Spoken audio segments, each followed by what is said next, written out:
To keep our projects fully reversible, it's best to hide the yarn tails inside the texture of the fabric. In brioche stitch, the safest place to do it is to hide the tails inside one of the tunnels that run at each side of every brioche stitch. These tunnels are formed by strands that slant to one side on one side of the fabric and to the other side on the other side of the fabric. And when we put the tail through that tunnel, the tail becomes fully invisible, like the tail over here that runs in this tunnel. See, it doesn't show on this side of the fabric and it doesn't show on that side of the fabric as well. It is fully invisible on both sides of the project. To make it clear how exactly the tail is hidden, I'm going to use a piece of yarn in a contrasting color. First, we insert the yarn tail into a wool needle, and then we find a tunnel that is the closest to this yarn tail. So in my case, it could be this one or this one. I'll go with the one on the right.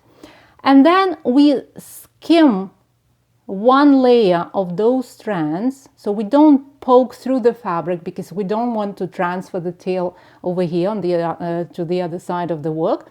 We skim the strands just to get under one layer of those strands, and we go through at least 4 strands to make sure the tail stays put. And if you're not sure whether you actually went to the other side of the fabric or not, right now you can just look at the other side and see whether the needle is showing. It's not, so that means we are all good.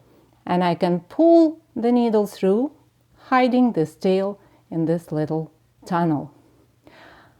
The next step would be to stretch the fabric, because especially brioche stitch, it is quite stretchy and puffy, and we want to make sure we have enough yarn over here so the tail doesn't pop out of its hiding spot. So we stretch the fabric vertically to make sure we have enough yarn there, and then we simply trim the tail just as we normally do when we hide the tails.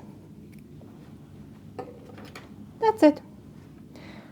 And then we hide the other tail in that same tunnel, but on the other side of it.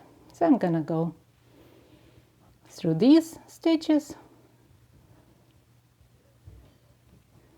and pull the yarn through.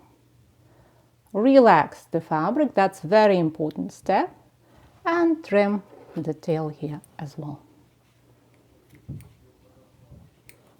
Here we go. And as you see, even though the yarn is in a contrasting color, it doesn't really show that much. You can see that it is there, but it's not like standing out. And it looks the same on the other side of the fabric. So even with a contrasting color, the hiding spot is pretty good for the tail. And the same method could be used with ease on projects worked in 2-color brioche. And it's easy because the color pattern is all over. We can hide the tails from either side of the fabric. So see, from this side I hid the yellow tail over here and I hid the blue tail over here, and they look the same. It doesn't show, they are invisible. The tail is hidden there without ruining the look of the project. If you find this tutorial helpful, please subscribe to my channel and click the bell icon to be notified every time I publish a new video. Happy knitting, my friend. I'll talk to you in the next tutorial.